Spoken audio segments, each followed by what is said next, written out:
नमस्कार दोस्तों, आज की हमारी कहानी अच्छी लगे तो प्लीज हमारा चैनल सब्सक्राइब करें।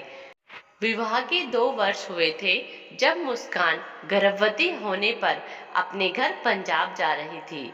पति शहर से बाहर रहते थे। जिस रिश्ते के भाई को स्टेशन से ट्रेन में बिठाने को कहा था वो लेट होती ट्रेन की वजह से रुकने में मूड में नहीं था। इसीलिए सामान सहित प्लेटफॉर्म पर बनी बेंच पर बिठाकर चला गया। गाड़ी को प्लेटफॉर्म नंबर 5 पर आना था। गर्भवती मुस्कान को 7वां माह चल रहा था। सामान अधिक होने से एक कुली से बात कर ली थी। बेहद दुबला पतला बुजुर्ग, पेट पालने की व्यवस्था उसकी आंखों में थी। एक याचना के साथ सामान उठाने को आतुर। मुस्कान ने उसे 15 रुपए में तय कर लिया और टेक लगाकर बैठ गई। तकरीबन 1.5 घंटे बाद गाड़ी आने की घोषणा हुई, लेकिन वो बुजुर्ग कुली कहीं नहीं दिखा।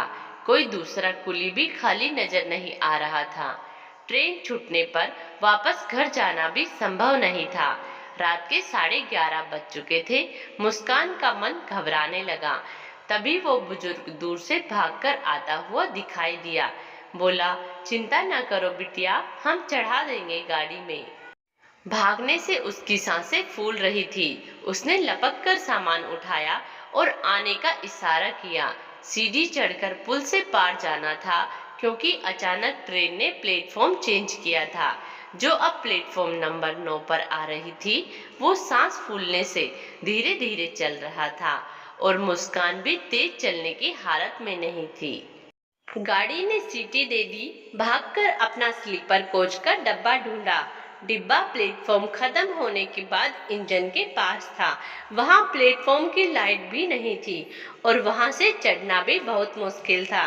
मुस्कान पलटकर उसे आते हुए देख ट्रेन में चढ़ गई। तुरंत ट्रेन रेंगने लगी। कुली अभी दौड़ ही रहा था। हिम्मत करके उसने एक एक सामान रेलगाड़ी के पायदान के पास रख दिया। अब आगे बिल्कुल अंधेरा था।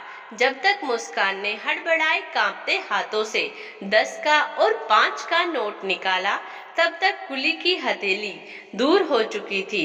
उसकी दौड़ने की रफ्तार तेज हुई, मगर साथ ही ट्रेन की रफ्तार भी। वो बेबसी से उसकी दूर होती खाली हथेली देखती रही और फिर उसका हाथ जोड़ना, नमस्ते और आशीर्वाद की मुद्रा में उसकी गरीबी, उसका पेट, उसकी मेहनत, उसका सहयोग सब एक साथ मुस्कान की आंखों में कौंध गए।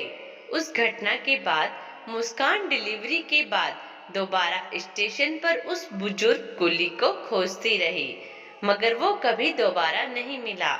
आज वो जगह जगह दान आदि करती है, मगर आज तक कोई भी दान वो कर्जा नहीं उतार पाया।